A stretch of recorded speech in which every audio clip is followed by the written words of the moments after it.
बिस्मिल्लाहिर्रहमानिर्रहीम। अस्सलाम वालेकुम नाज़रीन, मैं हूं महरीन सब्तैन और देख रहे हैं आप मेरा यूट्यूब चैनल। नाज़रीन, सीमा और सचिन के हवाले से लेटेस्ट अपडेट्स मैं आपके साथ शेयर करती हूं और अब तक अल्हम्दुलिल्लाह जो भी लेटेस्ट डेवलपमेंट्स हैं वो मैं आपके पास लाने की कोशिश कर रही हूं और कोशिश कर रही हूं कि जितनी जल्द हो सके मैं आप तक वो तमाम डिटेल्स पहुंचाऊं। जिस तरह के गुज़िश्ता रोज़ मैंने आपको सीमा का एक नेटवर्क जो कि पाकिस्तान के अंदर किस तरह से पेनिट्रेट किया हुआ है और क्या काम कर रहा है, किस तरह से कि नाके फैलाने की सिंध के अंदर कोशिश की जा रही है, वो सब मैंने आपके सामने बेनकाब किया। आज के प्रोग्राम में मैं चंद और बड़ी हैरत अंगेज चीजें आपके पास लेकर आई हूं और सीट बेल्ट बांध लीजिए क्योंकि भारतीय मीडिया जो है इस वक्त बहुत सनसनी फैलाई हुई है और पाकिस्तान के ऊपर इल्जामात का एक सिलसिला शुरू किया हुआ है जो मैं समझती हूँ बिल्कुल ही गैर मुनासिब है।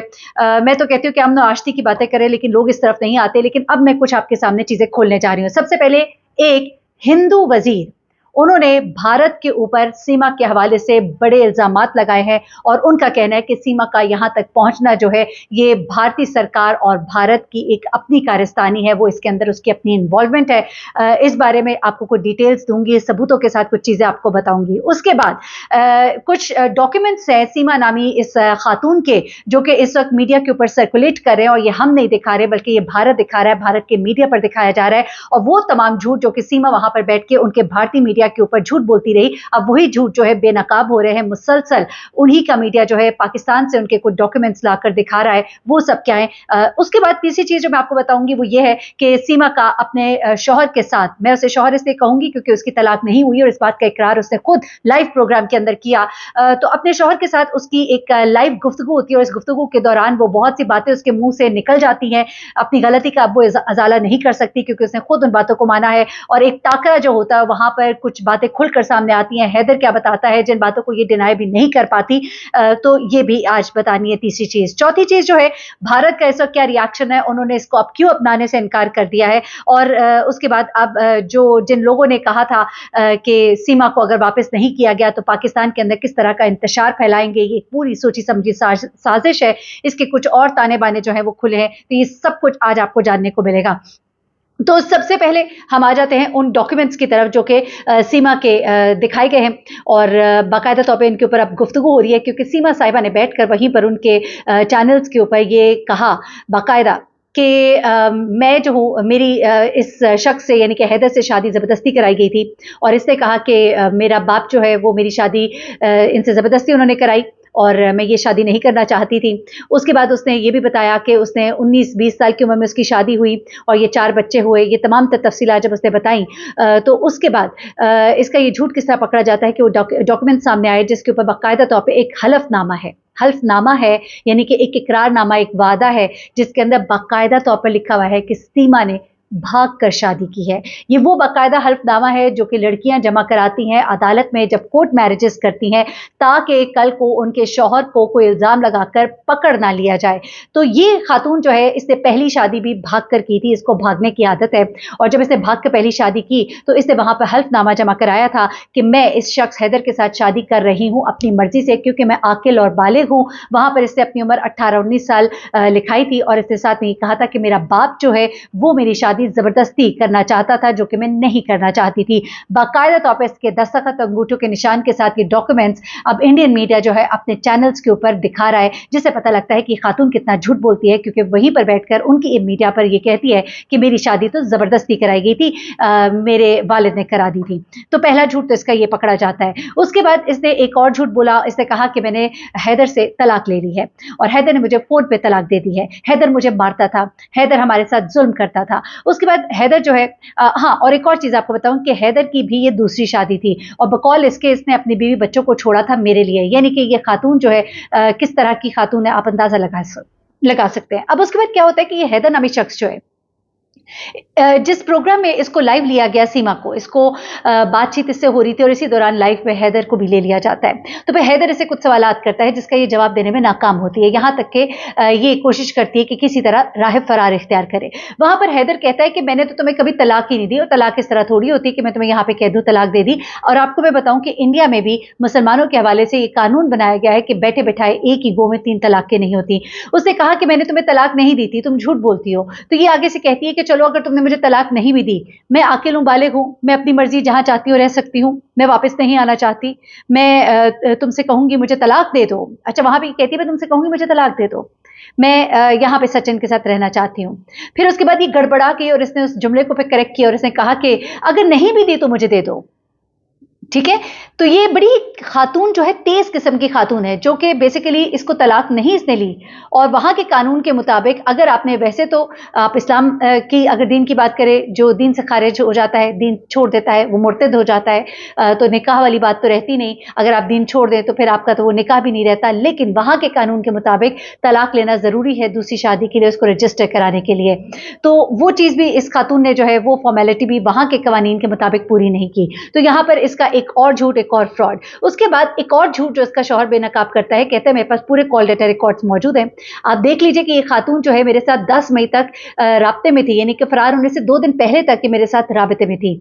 उसके बाद वो ये भी कहता है कि इसका शौहर हैदर बताता है कि ये जो मेरी बीवी है, इसको पता था कि मैं वापस आ रहा हूँ, मैंने इसको कहा था कि घर भी बन गया, पैसे भी कुछ इकट्ठे हो गए, अब मैं आऊँगा और वापस अपनी फैमिली के साथ वक्त गुजारूंगा। मुझे नहीं मालूम था कि ये पबजी पर ये कुछ करती फिरी और ये गुल खिलाएगी।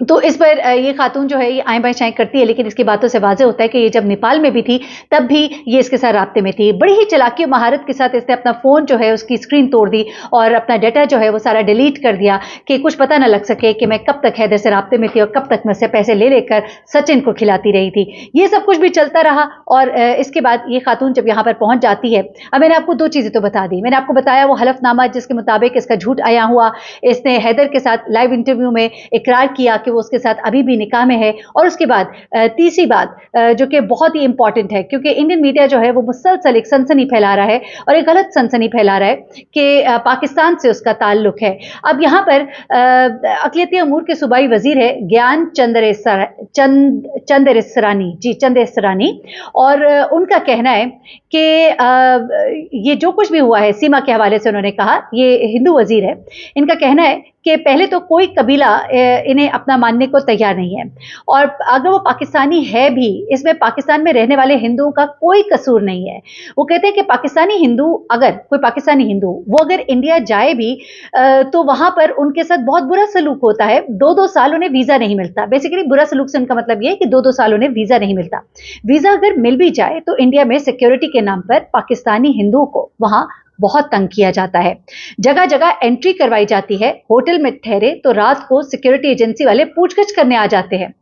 अब ऐसे में उन्होंने एक बहुत बड़ा सवाल उठाया और एक बहुत बड़ा आरोप लगाया, यानी कि इल्जाम लगाया। कुछ कुछ उनकी जुबान में भी बोलना पड़ता है ताकि वो अगर सुने तो पहचान सके। अच्छा, ये इल्जाम लगाया गया उनकी तरफ से कि पाकिस्तानी हिंदुओं को जब वहां पे बहुत तंग किया जाता है, अब वो हिंदू हैं लेकिन पाकिस्तानी हैं, तो ये तो पाकिस्तानी भी है और मुसलमान भी थी, तो इसको क्यों नहीं पूछा। वो कहते हैं अगर कोई पाकिस्तानी लड़की इंडिया के किसी हिंदू से शादी करती है तो उसमें तो इंडिया हुकूमत की ही कोई प्लानिंग है, उनके पाकिस्तान में फसाद करवाने के इरादे हैं। मेरे ख्याल में ये सब कुछ इंडिया करवा रहा है। यानी बड़े वाज़े अंदाज में उन्होंने कहा कि हिंदू लड़की अगर बाहर जाए तो उसके साथ तो बहुत बुरा सलूक, लेकिन मुसलमान लड़की वहां गई तो उसको इतने आराम से बीएसएफ वालों ने बॉर्डर क्रॉस करने दिया। उसके बाद फिर जब वो वहां पहुंच जाती है तो उसको एक दिन जेल में रख के फिर उसको वापस भेज दिया जाता है। उसको इंडियन मीडिया में बड़ा एक हीरो बनाकर प्रेजेंट किया जाता है। तो इसमें तो सब कुछ इंडिया की साजिश दिखाई देती है। उन्होंने कहा कि इंडिया के हिंदू ने कुछ किया है तो इसमें पाकिस्तान के हिंदुओं का क्या कसूर है। अच्छा, अब वो ये बात बेसिकली क्यों कह रहे हैं, उसकी वजह यह है क्योंकि जब से ये लड़की वहां पर गई है तो पाकिस्तान के अंदर इंतशार फैलाने के लिए एक खास साजिश की गई, और इस साजिश में एक डाकुओं का एक गिरोह है जो कि इंडियन हुकूमत को धमकी दे रहा है कि सीमा को वापस भेज दो, अगर सीमा को वापस नहीं भेजा तो हम यहाँ पर मंदिरों को आग लगा देंगे। रानू शर नामी ये डाकू है जिसने एक वीडियो पैगाम में पाकिस्तान के वजीर खारजा बिलावल भुट्टो और हुकूमत से मुखातिब होकर कहा कि सीमा और उसके बच्चों को वापस लाया जाए। बसूरत दीगर पाकिस्तान में रहने वाले जो भी हिंदू हैं वो अपनी हिफाजत के खुद जिम्मेदार हैं। अगर लड़की वापस ना आई तो हम इस इलाके में मौजूद, रेहड़की के इलाके में मौजूद मंदिर है उस पर बम मार देंगे। और अब उसके बाद यहाँ पर पाकिस्तानी हुकूमत ने और सिंध हुकूमत ने यहाँ पर सिक्योरिटी को बढ़ा दिया है। ये एक दूसरी वीडियो है जिसमें 5 मुसल्ला निकाब पोश डाकू हैं हिंदू कम्युनिटी को धमकी दे रहे हैं कि अगर लड़की सीमा वापस ना आई तो जैकबाबाद, रतुडेरो, कश्मीर और जहां जहां हिंदू रहते हैं उन्हें संगीन नताइज भुगतना पड़ेंगे। और यहाँ पे वो इंतहाई नाजेबा जुबान जो है वो इस्तेमाल करते हैं। और मैंने खासतौर पर कहा कि इन डाकू का दीन इस्लाम से कोई ताल्लुक नहीं, डाकू की कोई गुंजाइश नहीं दीन इस्लाम में। ये जो खारिज इस्लाम हो जाते हैं वो कहाँ से इस्लाम की बातें करते हैं। और इस्लाम जो है अमन और आश्ती का मजहब है, ये हर मजाहिब को अमन के साथ रहने का एक देता है, सबक देता है। और ऐसा नहीं है कि इस्लाम जो है वो ख़वातीन के साथ जो गैर मज़ाहिब से ताल्लुक़ रखती हैं उनके साथ बुरा सलूक करे या करने का किसी को इजाज़त दे। तो ये सब कुछ जो अगर वो कर रहे हैं तो वो अपने ओन पर कर रहे हो। ये बेसिकली अपने ओन पे क्या करे, उनको बाकायदा फंडिंग है, और फंडिंग आपको पता ही है कि कहाँ से है, वहाँ से है जहाँ से जासूसी के इल्ज़ामात लगाए जा रहे हैं। उसके बाद डाकू इस वीडियो में इंतहाई नाज़ेबा इस्तेमाल करते हैं ज़ुबान। और एक तीसरी वीडियो है जिसमें डाकू रानो शर की पैरवी करते हुए कहते हैं कि वो कंदकोट और आसपास के इलाकों में हमले करेंगे। और मैं आपको बताऊं कि ये डाकू जो है ना, इनकी ज़रा असलियत देखिए। ये लोग वो हैं जो बेसिकली ख़वातीन की आवाज़ निकाल के, लड़की की आवाज़ें निकाल कर लोगों को ट्रैप करते हैं, लोगों को फंसाते हैं, मर्दों को फंसाते हैं। और मर्द जब इनके पास इन इलाकों में लड़कियों का समझकर मिलने के लिए आ जाते हैं तो फिर इनको अगवा कर लिया जाता है और अगवा बराए तावान होता है। तो ये वो वाले डाकू हैं। तो इनकी क्या, फिर आप समझ लीजिए कि इनकी बात को मुसलमानों के साथ जोड़ना सरासर ज़्यादती है। और इसी वजह से पाकिस्तानी हुकूमत ने और सिंध हुकूमत ने यहाँ पर इनको सिक्योरिटी जो है वो मजीद कर दी है इनकी। तो जनाब ये तमाम तरह हक़ाइक़ थे जो मैंने कहा आपको मैं बता दूं। और किस तरह से एक मुसलमान लड़की जो है इतने आराम से चली जाए, लेकिन एक हिंदू लड़की अगर पाकिस्तान से उसका ताल्लुक है तो उसके लिए तो कोई गुंजाइश नहीं है। तो अक्लमंद को इशारा ही काफ़ी होता है। मैंने तो बहुत से इशारे आपको दे दिए। अपना बहुत ख्याल रखिएगा, तो हमें याद रखिएगा। मजीद कुछ हक़ाइक़ लेकर आऊँगी सामने। अल्लाह हाफ़िज़।